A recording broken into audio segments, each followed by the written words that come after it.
या एकाच डोंगरावरून मला दिसत आहेत जवळपास 30 किल्ले. मी नाशकातल्या असा एका डोंगरावरती आहे. इथून मला पूर्ण सेलबारी रेंज दिसते, डोलबारी रेंज दिसते, सातमाळ रेंज दिसते, चनकापूरची रेंज दिसते. तर तुम्हाला हे सगळे किल्ले दाखवतो. यातले काही लोकेट होत आहेत, काही लोकेट होत नाही आहे. तर अगदी समोर हा आपल्याला पहिला दिसतोय तो साल्हेर, त्याच्या शेजारी दिसतोय सालोटा.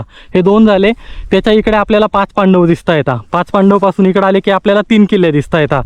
या काठीच्या सरळ पाठीमागे जर बघितलं तर हारगड दिसतोय, मुल्लेर आणि मोरा दिसतोय. तिथून तुम्ही इकडे आलं, या डॅमच्या सरळ पाठीमागे आपल्याला दिसतोय भिलाई. भिलाईच्या इकडच्या बाजूला सटाणा गाव आहे आणि सटाण्याच्या सरळ पाठीमागच्या तिकडच्या डोंगरांमध्ये 4 किल्ले येतात. दुंदा, बिष्टा, आजमेरा आणि करा. ते त्या डोंगरांमध्ये कदाचित थोडेसे धुक्यात आहेत, त्यामुळे मला लोकेट होत नाही येतात, पण इथून ते किल्ले दिसणार. त्याच्या थोडंसं इकडं आल्यानंतर आपल्याला दिसतात ते पिसोळ आणि डेरमाळ. सध्या ते लोकेट होत नाही येतात, धुक्यात येतात, त्यामुळे इथून दिसत नाही येतात. तिथून इकडं आलं, समोर हा दीर भावजेचा डोंगर आहे आणि त्याच्या शेजारी आपल्याला दिसतोय तो चोल्लेर किल्ला. चोल्लेरपासून इकडं आलं तर कळवण गाव आहे. कळवणच्या शेजारी आपल्याला दिसतोय पेमगिरी आणि इथून आपल्याला सुरुवात होते ती अफाट अशा सातमाळ रेंजची. इकडंपर्यंत एक अर्धा किल्ला सोडला ना तर पूर्ण सातमाळ इथून लोकेट होते. आता इकडच्या साईडला मेसना आहे. मेसना आपल्याला लोकेट होत नाही आहे, पण मेसण्यापासून थोडंसं जर आपण पुढं आलो तर इकडच्या बाजूला आपल्याला पाठीमागं दिसतोय तो राजदेर किल्ला. राजदेर अगदी सहज लोकेट होतोय आपल्याला. आणि राजदेरच्या पाठीमागं इकडं दिसतोय इंद्राई आणि त्याच्या शेजारी दिसतोय कोळदेर. तर तिकडच्याच आहे साईडला पाठीमागं चांदवड किल्ला आहे, तो आपल्याला लोकेट होत नाही आहे.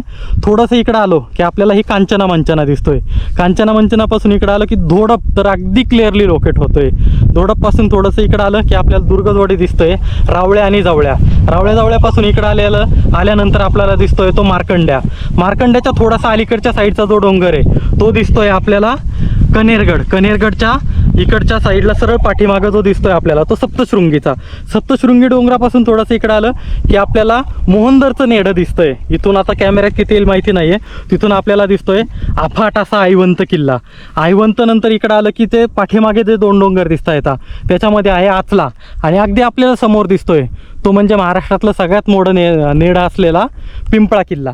इकडच्या साईडला कुठंतरी हातगड किल्ला आहे, पण तो लोकेट होत नाही आहे. तर एका किल्ल्यावरून पहिल्यांदाच मी एवढी मोठी डोंगर रेंज पाहतोय.